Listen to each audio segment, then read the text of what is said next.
back to Boys Bible Study. We are here. It's Sunday morning. It's the Sabbath. Remember the Sabbath by keeping it holy. That's what we're doing. We're your favorite boys. My name is Ash, and I'm here with my two co-hosts, Scott, Julian. We are here with our very special guest today, Alec Robbins. Hey, Alec. Hey, how is everybody? Real good. I'm so happy to be here. Yeah, so nice to have you. You, if you are listening, may know Alec, most notably recently as the author of the comic strip Mr. Boop. That's right. How's that been going for you? That's been, it's a lot to process. Yeah, I imagine so. I mean, the best way to sum it up is it's just a goofy comic strip I did to make some friends laugh, and then it really, really blew up. Yes, well, that's sort of what happens with the internet. Like, the internet, like, chooses something. Because that's the thing about you and your artistic output is, like, you do so much stuff. Like, since I've known you, I mean, you literally have done long-term projects in, like, you've done, like, documentary video, you've made video games, you know, you've drawn stuff, you've, like, printed comics, you know, sketch comedy podcasts, you've had a long-running podcast. So, like, I don't know, you're someone who does so much stuff, and, you know, it was cool to see, but also interesting to see, like, what of all the many things you do I know, I was talking to a friend about, like, why this one of all things, but also it makes the most sense. This is so deeply rooted in, like, the undercurrents of the internet subconscious. Yes. This weird mix of, like, deviant sex fetishes, yes. wife guy stuff, self-insert fan fiction. You really channeled the zeitgeist on this. Yeah. I love it. I'm a big fan myself. Thank you. It's so good. The Control-Alt-Delete one was so funny. It's so funny. Oh my God, I almost didn't do that. I had that idea, like... Did you get death threats for that one? Well, no, I think people jokingly pretended to be very upset about it, but I think everyone liked it. Everyone loved it. Yeah. Well, also, most recently, Alec directed my music video, Live for the Fantasy. Ash Nerve, Live for the Fantasy, now live on youtube.com. Google it. Research Ash Nerve. That is, I'm so proud of that thing. That might be the most ambitious video I've been involved with. Yeah, it's incredible. So it turned out amazingly. It really did. It really did. I'm so happy to have that. Please go watch it, everybody listening. Yeah. Everyone, we got to link that. Stream me online. Love it. Ash, it was an honor directing you. It was so much fun. No, I'm so grateful. It's it represents my sound a lot, and a lot of people are loving it, and I love it too. And Alec, be honest, how was Ash to direct? Ash was great. Ash was a real... I mean, like, the one thing I thought I was going to piss Ash off with was you had to, like, eat a Dorito and then drink Mountain Dew really fast. And I'm like, I can't believe I'm asking you to do this. But you were a real sport. That part was really disgusting. Like, the idea, I was like, oh, yeah, sure, I'll do that. That's funny. But I've actually got to say that was very viscerally disgusting to do. I'm so sorry. But it's okay. It's maybe the best shot. Yeah. Oh, it's great. That's a great moment in the video. The thing with me and, like, acting, like, I don't really consider myself an actor. I only really act in these type of contexts, especially, like, music videos. But I like to get immersed with it. Like, like, aside, but I don't know. I was filming this one thing, and, like, I needed to get spit on, and there was no way no way to, like, replicate it. Like, they were like, oh, we'll put it in a spray bottle. I was like, this is not working. Like, just spit on me. Just do it. So just did multiple, like, takes of him just, like, spitting a ton of water on me, and it was really funny. I mean, that's my dream, like, not getting spat on, but directing an actor who's just, like, totally game just for whatever. Spit on me. No, I definitely have like a tiny bit of a masochistic edge to me that only comes out when I'm being directed. So thank you for being for my performer. Thank you. Yeah, thank you for being my dom for this video shoot. You're welcome. But let's start talking about the movie that we brought Alec here to watch. Oh yeah, please. We, in the interest of staying cutting edge, your Bible boys, decided to watch a 2020 film called Heavenquest: A Pilgrim's Progress. Scott, as usual, was our curator for this. How'd you find this one? Just the usual way of looking through Christian Cinema on Demand and ChristianBooks.com. I think from ChristianBook.com specifically. But I was very curious about a fully fleshed out fantasy movie that fit within the Christo universe. And boy, am I disappointed now. This movie fucking sucked. The movie was not. Yeah. I was worried going into this podcast because I am Jewish and I don't know very much about Christianity. Yeah. So I was like worried that I would have to like follow. And I mean, I guess I know most what you're supposed to know about Christianity just from osmosis, but it's so funny that this movie had nothing to do with it. This was it really didn't. 0%. Yeah. Not just very a generic biblical. knockoff fantasy. Well, I was actually going to ask you, Alec, because we almost always ask our guests, what is your personal connection to religion? You're Jewish. Was it like a big part of your identity or practice growing up, or was it just like something in your family? It was pretty loose. Like my dad was not Jewish, and he didn't convert, but our family practiced. But we were, it was like trendy suburban Jewish. You're just going on the holidays to synagogue, not to like really be religious, but to, socialize and take part. Yeah. So my parents like barely knew anything about Judaism, and my brother and I went to like Hebrew school. We probably knew more than they did just from that. I had a bar mitzvah. It was fun. I was going to ask. Actually, yeah. It was not fun. I hated it, but yeah. Why did you hate it? I think was it like Betty Boop themed or something? It was actually cartoon themed, but it was cartoons that I drew. It was called Alec's great. Cartoon Mania. Yeah. Oh man, that's awesome. Do you have pictures from that? What? I think I can find stuff. I have like a T-shirt and like a pad of Post-its. I don't know. Like they literally, my parents paid some company to blow up my drawings into these big foam core table pieces. Wow. Wow. What were your cartoons? Oh, I don't know. I like drew comics and stuff as a kid, like a lot of Pokemon ripoffs, stuff like that. I remember I had like some kid's comic called Animon, which is like some portmanteau of anime and Pokemon, which itself is a portmanteau. So like, I mean, I was about to say I was like 7 years old, but I was 13, so I don't know. It was bad, but it was cute. That's great. That's cool.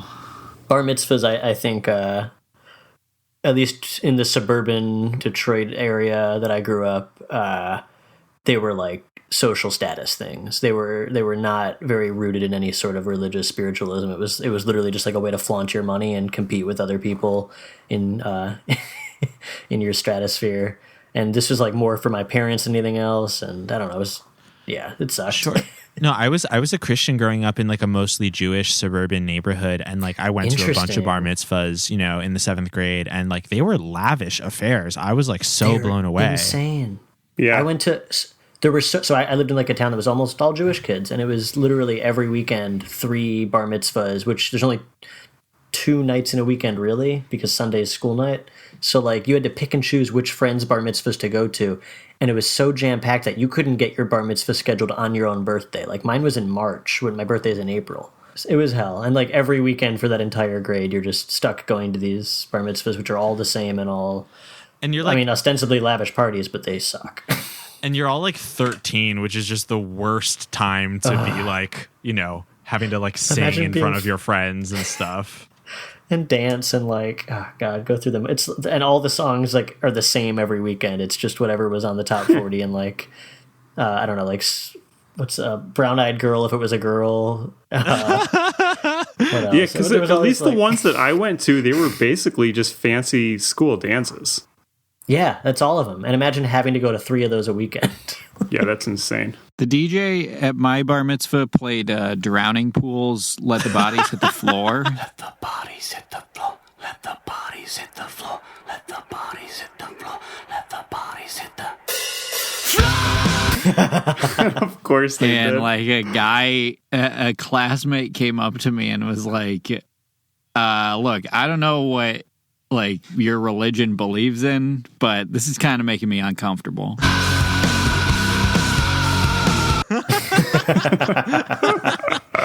I have a fond memory of dancing to Hot in Here by Nelly at a classmate's bar mitzvah. Hell yeah. Did you ever watch Mad Men? Do you know Oh yeah. the character I Bob love Mad Benson? Men.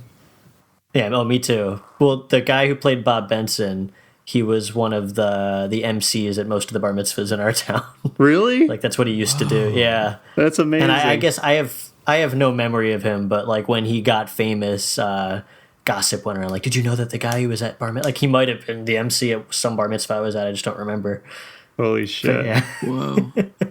There's got to be a Bob Benson bar mitzvah compilation out there. Best of Bob Benson bar mitzvah emceeing. That's a good bar mitzvah theme. Is just a Bob Benson theme. Whoa. That's like next level. meta bar mitzvah. But sorry to derail with all this. No, this is why yeah. people are here. This is a religion podcast. Okay, this is about people finding their way past the wicked gate into the celestial city. Which that's great. That's all that to say. By the way, I'm not religious anymore at all. Well, we'll see after you spend an hour with us how you feel about that. Okay, yeah, we'd love to be converted. But yeah, so we all put our heads together and we watched this movie Heavenquest, and like I said, this is a 2020 film, so this is cutting edge Christian cinema. When did this come out? Like you said, it released digitally. Yeah, it according to an interview I read, it said it was releasing. It had a limited digital release. Okay. Bleak. Within the last few months, so did it come out post COVID or? A few lucky people got to see this on their laptops. It did not come out post COVID. I think it came out early this year, like early 2020. Oh, Okay, so like January-ish. Yeah, no excuses. But let's talk about, because what really made this film, feel like a 2020 Christian film was the look and the aesthetics of this film, which, let's be honest, was like the biggest driving force of this film. Like the plot was inscrutable, many things about the message was inscrutable, but the aesthetics were dead on at the very least. So let's I'm not gonna. well, let's talk about it. What made this film different from some of the other films we watched? It just like the cameras were not a lot nicer. Like everything was nice. There was just no people in it, and anything that required a set. Since I would say like 85-90% of the movie took place in like a state park in California. Anytime they had to be in a set, it was entirely green screen and just looked laughably bad. Yeah. Most Christian movies have a lot of ambition, especially when they're genre of like fantasy or science fiction genre movies. But like, I feel like this movie, I've read that the budget was somewhere between $250,000 and $4 million. That's a big gap. But couldn't really discern which one was like the final budget, but it just like sometimes you can't fake it. Yeah. I mean, parts of it look really high budget. Like when we first started it, the desert shots and those early wilderness shots looked genuinely impressive. I was like, oh, this doesn't look like the low budget Christian movie I was expecting. And then after a while, it really does start where all to the money went. Yeah, you're like, well, like that feeling doesn't last that long because then you see the green screen rooms, then you see the they're just like standing out in open fields with no other human beings. So yeah, and there's like battle scenes, and it's just like 3 people. Oh, and it's shot. So it's that classic like we don't have a choreographer. We're just going to shake the camera a lot and do close ups, so you can't quite tell what's happening except that there is a fight. Yeah, specifically, those fights were very bad. Yeah, it really went off the rails the first time when the guy is escaping from the prison or the guards. His 3 captors in the woods. This movie sucked. This movie was so bad. Like straight up 3 guys waiting their turn to be killed by this guy. Yes. This guy being Vangel. His name is Vangel. I mean, this is a post Game of Thrones piece of cinema. Like, totally. The imprint of Game of Thrones is all over. That's maybe the most important thing to mention. Yeah, Vangel looked like Theon Greyjoy. He looked like multiple Game of Thrones actors. Like he's made up to look like a couple different characters. Like he looks like Robb Stark to me. He looks like Theon. He looks like Jon Snow. But it's all just because he's a generic hero that is inspired by those ones now. Like yeah.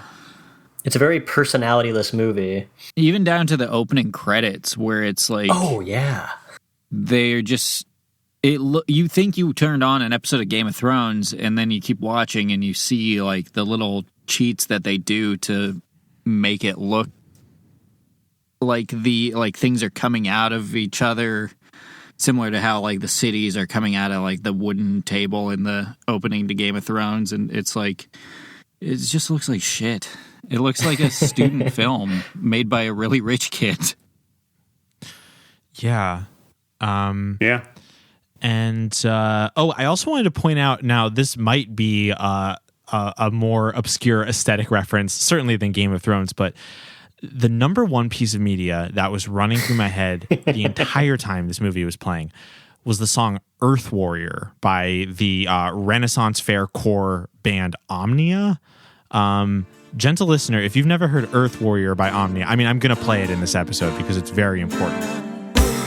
I'm a warrior, earth warrior, true born pagan, yeah. I'm a warrior, nature's soldier, fighting for the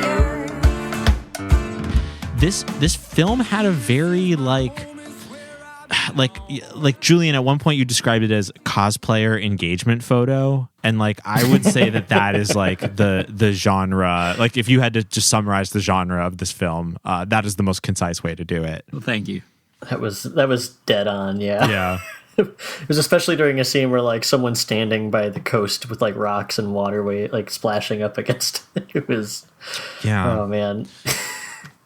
I mean, should we go into Pilgrim's Progress now? Like what? Yeah, that's a good point. Yeah, I was Me and unfamiliar Alec with this. Yeah, I'm familiar with it just because I happened to watch a different Pilgrim's Progress movie, Yeah. and when we first started all watching Christian movies together, their Christian Cinema was like sending out an email every few days, like announcing the Pilgrim's Progress CG animated movie, and it was like a big deal, and I didn't even know until much later that was like based off of a milestone in Christian literature. I mean, my understanding from the way you've all explained it to me is it's just like this ancient Harry Potter level Christian book series. Yeah, it's an epic. Yeah. Well, it's not even a book series. It's one story. It's one book. So, gentle listener, what we were referring to is that this movie had the subtitle "A Pilgrim's Progress."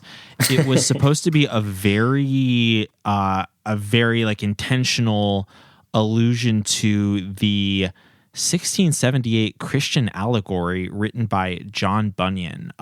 This Brother is like Paul. Yes, Paul's brother. Paul would later go on to, Dig the Grand Canyon. This movie ends with a quote from John Bunyan, which I thought said Paul Bunyan, and now that I realize it's a quote from the guy who wrote the book, it's even crazier to me. I thought they just cherry picked something that's appropriate, but no, it's just. Well, it's true because what's so funny is like, so the Pilgrim's Progress is like a very famous, like centuries old allegory that has Christian themes. And to this day, it's like this often used like public domain source material for a lot of these films that are being, made. Like we were saying, I mean, this film was put out this year.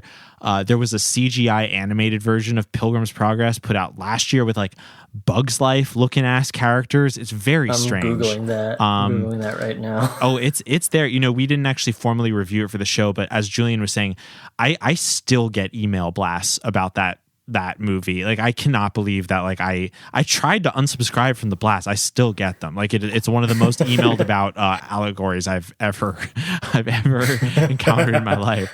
This doesn't look as bad as I thought it. I mean, it looks bad, but this doesn't look like Food Fight levels of bad CGI. It's in between Food Fight and a Pixar. Like Alpha and Omega. The essential like Pilgrim's. I certainly don't want to get into the whole plot of Pilgrim's Progress, but it's basically it's basically like a journey story about a person named Christian who is trying to find his way into the celestial city. And along the way, he meets characters who either help him or hinder him on his quest.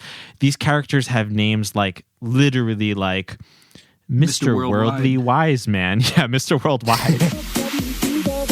Mr. Worldwide. Mr. Worldwide. There's a character And evangelist. Yes. There. I'm looking at the Wikipedia. There's a character named Civility and Legality, and there's a character named.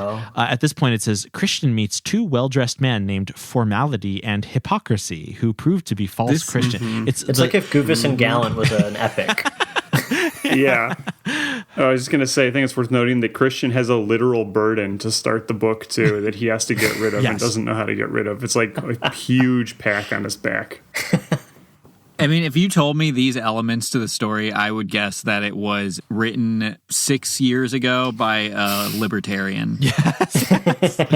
maybe Pilgrim's Progress was like the first libertarian epic. Like, is this part of the Fountainhead canon? Yeah. Yeah. I do want to add that the Pilgrim's Progress was written by John Bunyan, who shortly after he had been released from prison because he was practicing a different version of Christianity than the Church of England. So it fits right in the theme of like that guy in Florida, Christians being prosecuted for practicing their religion. Persecuted. Yeah. Persecuted and prosecuted. True. First of all, true. Second of all, we have accidentally made the man arrested for worshiping despite fears of coronavirus in Florida like one of our like lauded figure, like one of our personal martyrs. Like he's like the hero of Boys Bible Study. This is like the third episode we mentioned him. We don't even know his name. But so here we have the very timely ingredient. So we have basically the Game of Thrones, but telling the story of A Pilgrim's Progress, which is just like Yeah, this was such an exhausting movie. It was exhausting. I don't even like Game of Thrones, and I don't know. Like sometimes you'll watch like a knockoff movie, and you're like, "Hey, at least I liked The Thing or whatever it's knocking off." Like this one is so tedious. I mean, listeners of Voice Bible Study know that. I mean, we're able to muster up enthusiasm about a lot of just heinous shit, but there was something about this that was just like so fucking bleak. Yeah, the post Game of Thrones, the fact that the source material is like literally like what 600 years old at this point. Yeah, it's Pilgrim's Progress fan fiction for sure. And what the problem is with this movie is that they're not passionate enough about their message, because there's not a real message in this. All the other ones we watched, they have like some convoluted message, and we love it for that. And this one really just doesn't. It's just like, we got to get to the end. And I was looking forward like to like moralism. I was looking forward to like the really heavy-handed like you should believe in Jesus or something. Yes. But, like this was nothing. This was so. Even the Lake of Doubts was literally just a lake. That was my favorite part of the movie. Yeah. Okay, yeah. So wait. Just for the listener, I want to describe my favorite scene, which is every area in this movie is named something like the Mountain of Sadness or something. That's not one of them, but like we get to the Lake of Doubt, and there have been like flashbacks in this movie where the main character is just having these psychological dream sequences, and you think Lake of Doubt, okay, another one of those for sure. No, he gets in the water and an orc comes out and he fights the orc for a second and then he crosses the water, and there's no supernatural element aside from that. He doesn't even fight the orc. The orc just gets like shot in the head with an arrow and then he blacks out. Oh, is this when PETA saves him? Yeah. So he doesn't even actually do anything to cross the Lake of Doubt. There wasn't even any doubt involved. He just like had to fight a guy. Yeah. What the hell? Well, what a waste. That's basically this movie in a nutshell. This $4 million just piss in a lake of doubt. I couldn't tell when this movie was supposed to take place, where, what, anything about the world. Nothing. They kept giving people titles and referencing places geographically, and I'm like, I can't tell if I was supposed to know this because I'm a Pilgrim's Progress fan, or if like nothing means anything because they give you nothing to grab onto.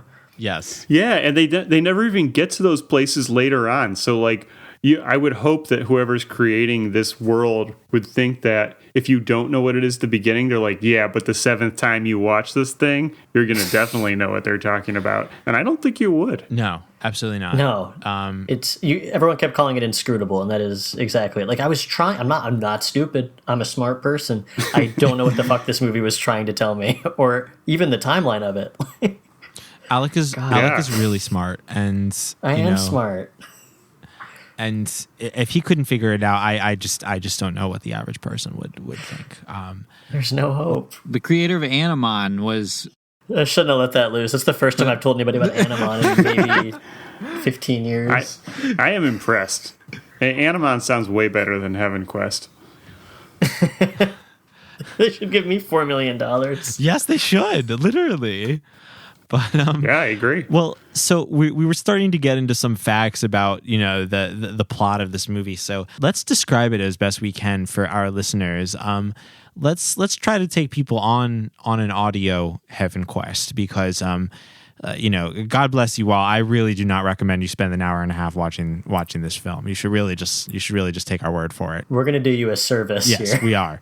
How does this movie start? Where do we find our protagonist? He's in a desert, right? It starts in the future or the present, whatever. He's like... Well, that's a really good question. I don't think this is supposed to be like an Earth, on the Earth of our own. Sorry, I don't mean like the future of our world. I meant like the future of the movie's primary setting. Yeah. Like, That'd be so much better. Yes, it starts in the desert and his hands are dirty. There's that close-up shot of his hands are really dirty. Yep. Yeah. I made a comment. I said those are some especially dirty hands. This is a dirty guy, a very nasty boy, but he's not. Everyone's so clean shaven and good looking and tidy. Everyone's hair is perfect. You know what?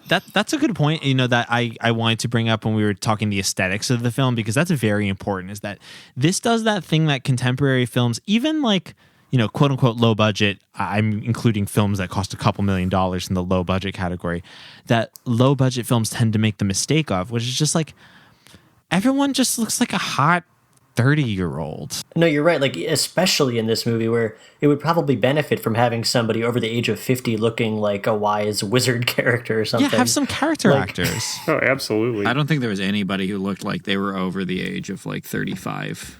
In any capacity in this movie. I'm gonna have to get the IMDb open because I don't remember how to say these fucking characters' names.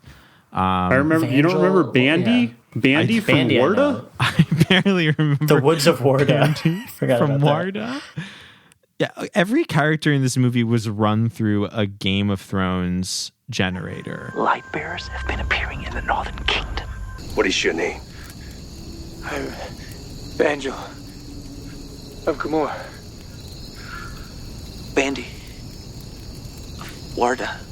I am Elder, servant of the King of Yos.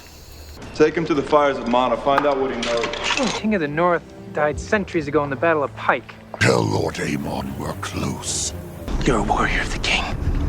Daughter of the North. Prince Alakai. Like, nothing was memorable. Everything was just like various consonants, like slapped together. Bleep lorp.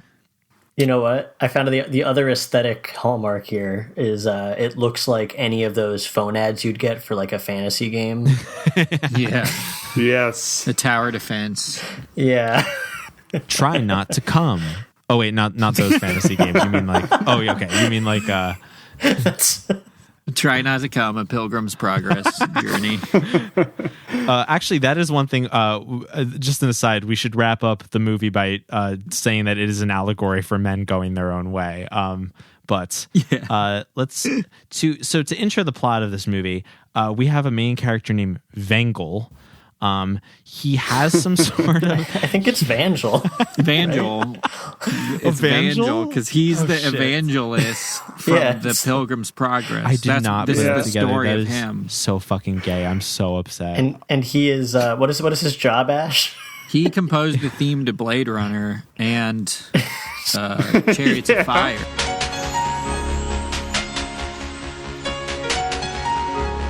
That's very good. This is I the wish. story of how he came up But with that song. the real answer to this question is somehow even funnier than that. He's a judge? Is that the answer? But a judge you're of looking for? He's a judge. Yeah, it's a judge of Gamor. He's a What is judge it? of Gamor. Yep, Judge of Gamor. You stupid liar! I'm no liar. I speak the truth. The truth about what I see. After all, I am a judge. Am I not? Which maybe I missed it, but that is never adequately explained to us. I don't know what that means. Everyone kind of gives us context clues. It seems important, maybe a position of political power or. He's kind of like those judges that Trump's been appointing where they're like 32 years old and they never even went to law school. They give us nothing to understand why that would be important, why we're supposed to care about it. No, never. Never in the movie. It's also funny because his character, like, you know, he's supposed to be this judging character. He has a good judgment. And he'll say stuff like, before I was a judge, I was a people watcher. I was a people watcher.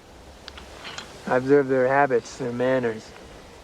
You can tell a lot from someone just from their expression, their insecurities, their desires. Like, I can read the desires on anyone's face. Yeah. And then, Do you remember, like, the part he does like a Sherlock Holmes bit where he's like, I can tell you're this kind of person from that.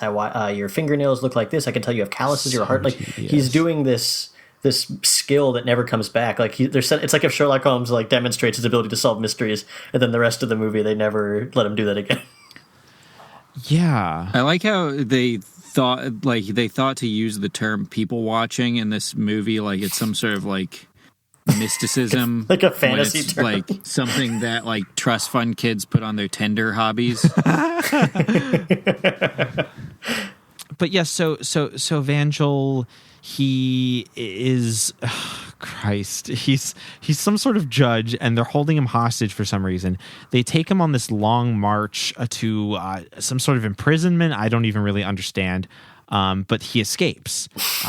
He still has these shackles on his arms that are being held to him by some kind of dark power.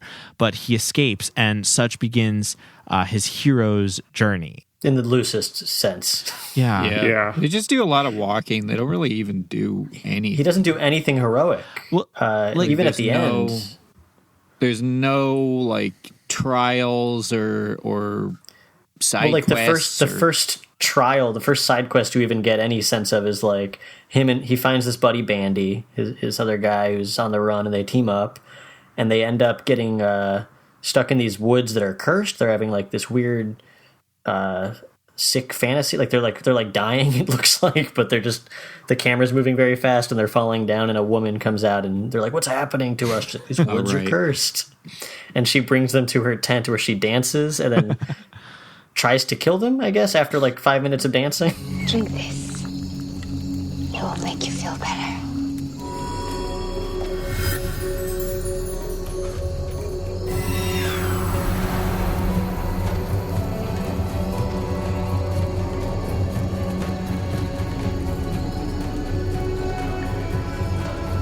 They survive the glove dancing of a lifetime. Yeah, a second person of color shows up in the movie at that point and saves them, I guess. Yeah. Interesting thing about because I think he's an Asian actor, but I went on the production company's website, and the two people who run this joint are the guy who wrote and directed this movie. It says he's like a producer or whatever, and then his wife is an Asian American woman who's like an entertainment lawyer and a producer, and their goal is to tap into Asian markets with their films. Oh. So it's like very intentional casting to like just push their shitty movies into a wider global market. Cool. Well, it worked. Yeah, I mean, to me, it's just like the more I'm thinking about the whole like tapping into Asian markets thing, and then also being a Christian movie, like this is a movie that they put together for like $1,000, and we're just like, market it as a Christian movie, market it to Asian audiences. We're gonna make millions and millions and millions of dollars. It's like such an like A plus B equals $sign.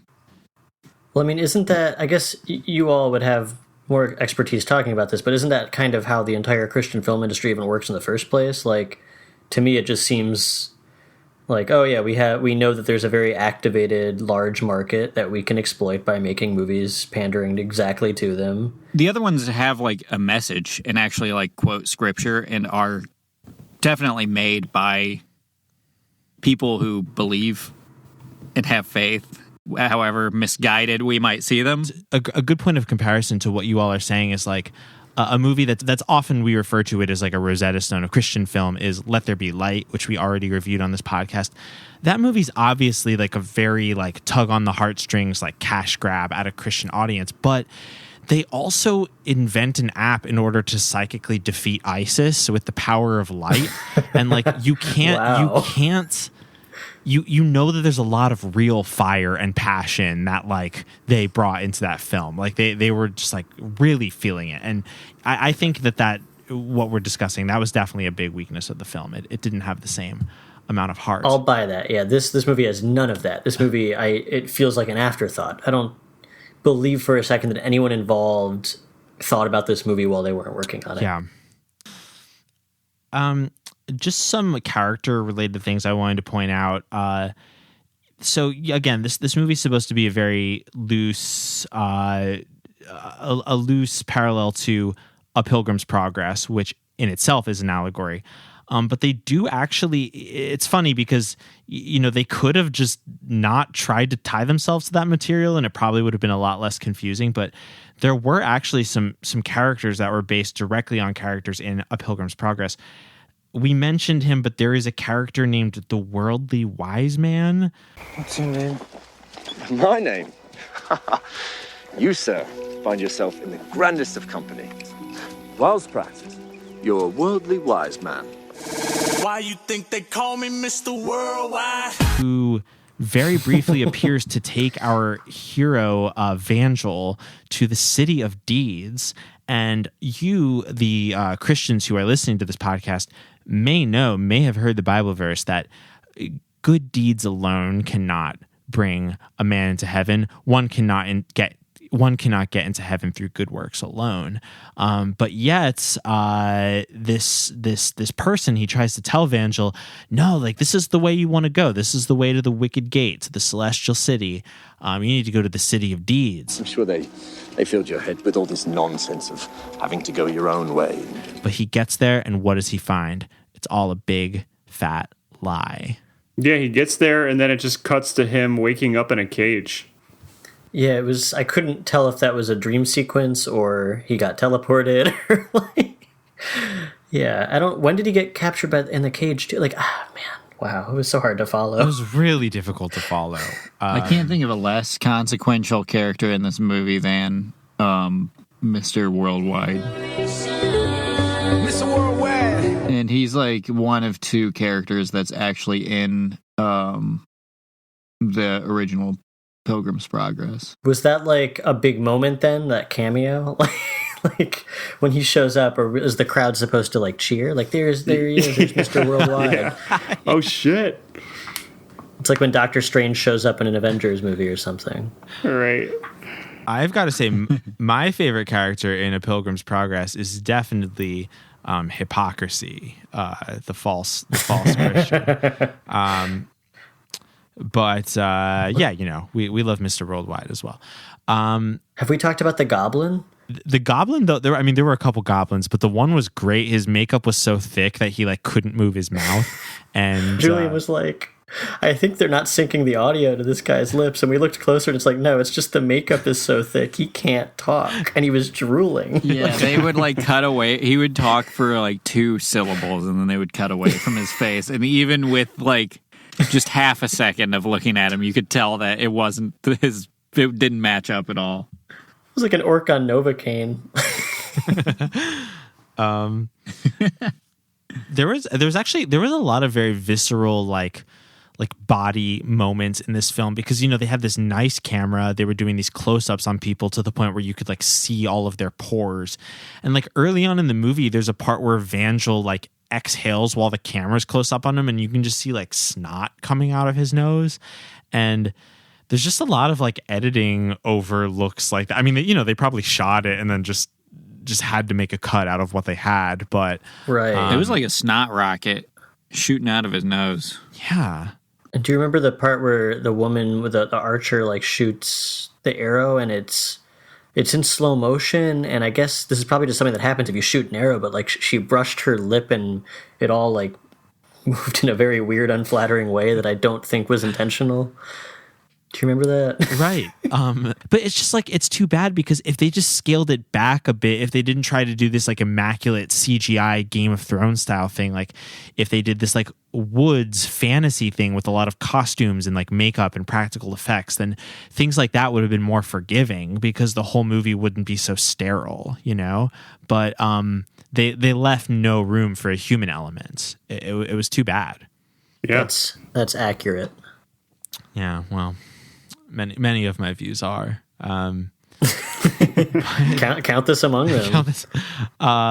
Can we talk about the magic? We haven't talked about the finger blasting. Oh yet. yeah. That was cool. That was probably the best part of the film. Yeah, it was for me. It was our villain. Was his name Amon? I think so. It doesn't. I don't understand. Know what he does that makes him so. I don't know what he bad. wanted. Like he just blasts people with red lightning. He just sat in a chair. He looked sick, and when somebody pissed him off, he did like Doctor Strange magic at him. Yeah, and he was friends with like ugly goblin people, and that's about it. He left the lightness for the dark. Right. We did kind of get that information, but again, that means nothing to me. Right. Oh yeah. Especially we're getting that at the very end of the movie from some dude who just showed up out of nowhere who we're supposed to like because he's got the cleanest armor on. God, yeah, and you spend the whole movie thinking like Vangel's gonna fight somebody, maybe this guy, who knows? And like the final battle happens, and it is just this prince guy who shows up, teleportation or something. Two guys pointing their fingers at each other. Yeah, Vangel's only fight is he sucker stabs a guy in the throat. Which, more power to him. That's if you're gonna fight somebody, that's a great way to do it. Yeah. Yeah. So to summarize. Our friend Vangel's wandering around. He's helped by he's hindered by rave nymphs, helped by like a Deus Ex Machina style like really hot prince at the end, and at the end of the movie, what would we say happens? He's reunited with someone who is even the final woman he meets at the end. It's like his mom or something. I'm not trying to be rude, but she's the only person who looks like over the age of 40 in this movie. Yes. No, it's true. Yeah, whether or not she is actually like old enough to be his mother, I don't think that's true. But because she's like 40 instead of 30, she takes on like a matronly look in the film, which again I think is a flaw in the casting more than anything. We're gonna like look it up, and she's like 22, and everyone else is 16. So that was the film Heavenquest. Like I said, more really of an aesthetic and mood piece than a plot-driven production, despite the claims that it would make. But let's talk about like the overarching themes of the movie. There were 2 points of comparison that I wanted to return to that I think might be a better allegory for this film than the Christian journey. One of them, of course, is the idea of men going their own way. You can go your own way. Julian, as a man who has gone his own way, what did you think of this film, and how would you rate it in the canon of MGTOW works? I think that this is a crucial entry into the manosphere. Mm-hmm. And what we see is a very realistic portrayal of two Volcells being tempted in the tent, and how we all need to look out for each other. And if you see another man doing that, it's your job to step. I don't even know where to go with this. I just found out what the manosphere was. Don't listen to me. Go your own way.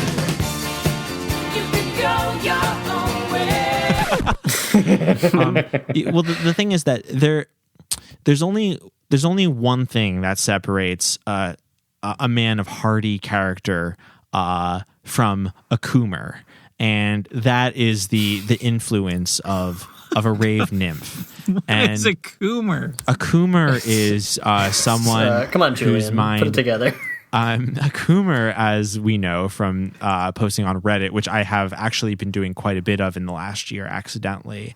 That happens to the best of us. Yeah. He's according to dictionary.com, a scraggly male character who's mocked as an excessive masturbator. He sort of has this very like tired look in his eyes and this very like pathetic that smile. guy. Yeah. But you remember that scene in the tent, like as that rave nymph was dancing, they were about to become Coomers. Their eyes were going all glazed over and their mouths were open, drooling. And that very handsome like archer just bursts in and is like, "Come with me if you want to live." Doesn't he? Come with me if you want to leave. Not literally. Not literally says that. Coom with me. If I had only seen that tent scene, I would be like, this movie's probably good. Yeah, that part goes. That tent scene gave me like Showtime or Cinemax late at night softcore porn vibes. Yeah. Like it was just really weird, indulgent, softly lit women dancing, and like you're not sure where it's going, but you have optimistic hopes that it's going somewhere you might enjoy, and it doesn't at all. Playing the footage in reverse in the movie to make it seem like magical is just like so lame. I think it was such a lame choice that nobody would ever do that it actually did kind of feel visually interesting to me, just because. And then everyone else would overlook that option. The other female, there's only 3 female characters in this movie, and 2 of them do like a weird sheet dance. Yeah, what the hell was that? Even the third one is still like, she's got a long flowing gown and she's standing by waves. Like she's like a second away from doing it, and the movie just doesn't let her. Let the lady do the sheet dance. Let women sheet dance. I did, I hinted to it earlier, but I wanted to point out, in our final discussion of themes, my read on the movie, my sort of like rave theory reading of the movie is that this is a film about going through all of the pretentious Los Angeles undergrounds and not finding your people, finding a lot of bad vibes, fake people, and finally finding yourself at an outdoor happy hardcore or possibly psytrance rave. You may have noticed if you're watching this film closely, Amon, the evil, pale, pasty oracle. He's in the club. It's dark. It's 3 a.m. He's on ketamine. He's listening to deconstructed club music. He's not even dancing. He's just like slightly nodding his head, looking at his phone. Possible more than anything. Coomer. Absolutely. And you're like, these just are not my people. I'm here for the music. I'm not here for the scene. And then flash forward 3 weeks later, you're at a Family Guy themed rave in the woods. This is based on personal experience, by the way. I was about to ask, do those exist? Does that have any basis in reality? Absolutely exists. Actually, I was gonna Did you go to that? No. So the other thing was I was gonna go to a Rick and Morty themed rave in April, but it got canceled due to coronavirus, which is extremely fucked up. But like, okay, so it's you find yourself you're Rick and Morty rave. It's been going all night. You're like 4 hours into your acid trip, and you can't find your friends. And this woman with dreadlocks and a long flowing sheet walks up to you and starts talking to you for like 30 straight minutes about why going vegan is very, very important. And I would say that was like you're like, here I am. I've made it. I've reached the celestial city. These are my people. I will stand up against factory farming. I am an earth warrior. I'm a warrior, earth warrior. So in that context, it's a beautiful movie. I would say it's a beautiful film. That's the Pilgrim's Progress in a nutshell. I would say so. I think we're at a decent point where we could put our final ratings on this film. I'm giving it my real Letterboxd score. I'm going to give it 1 out of 5 stars. Okay. So I was going to give it 5 out of 5 Animons. Oh.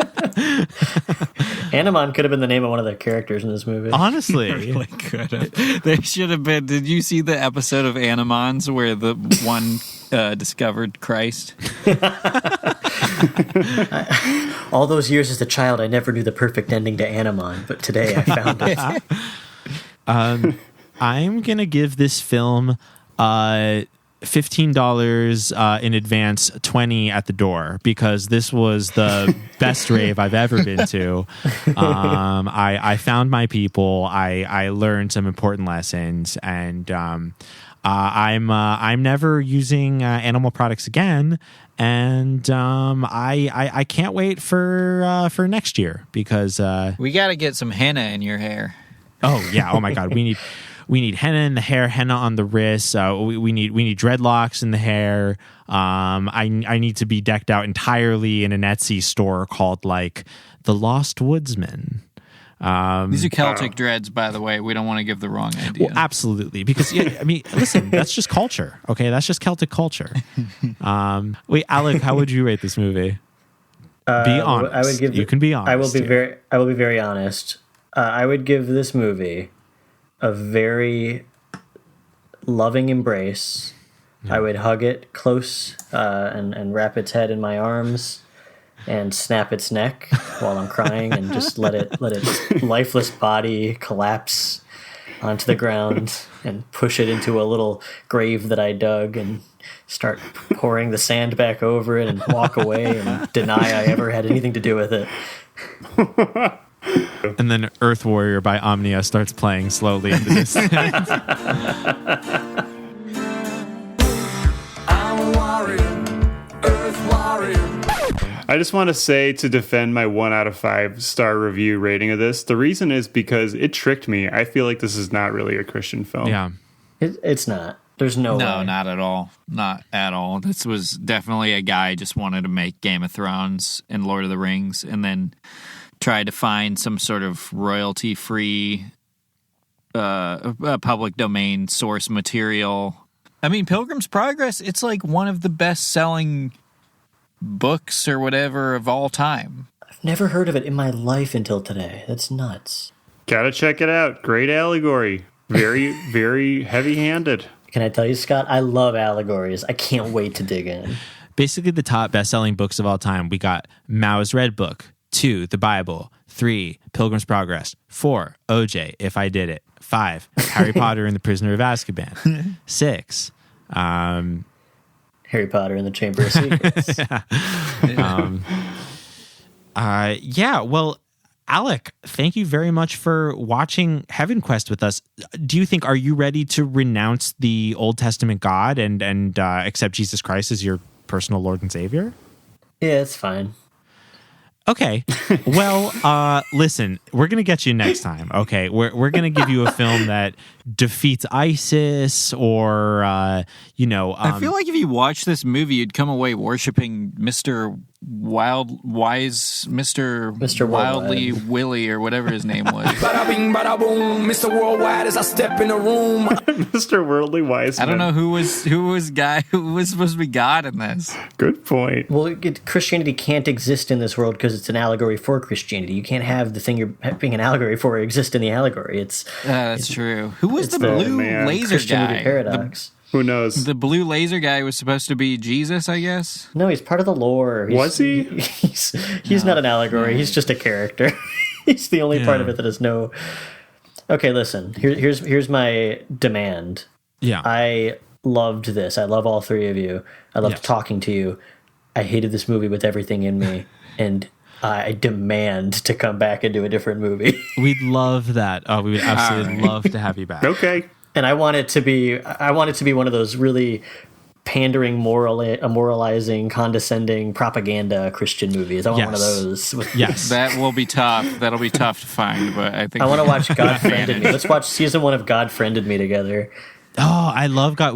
I've watched the first 2 episodes. I haven't seen all of God Friended Me, but we'll do something like that. We'll do something we vetted and we can really enjoy together. But all the same, I'm happy that we're out here reporting on the current state of Christian film.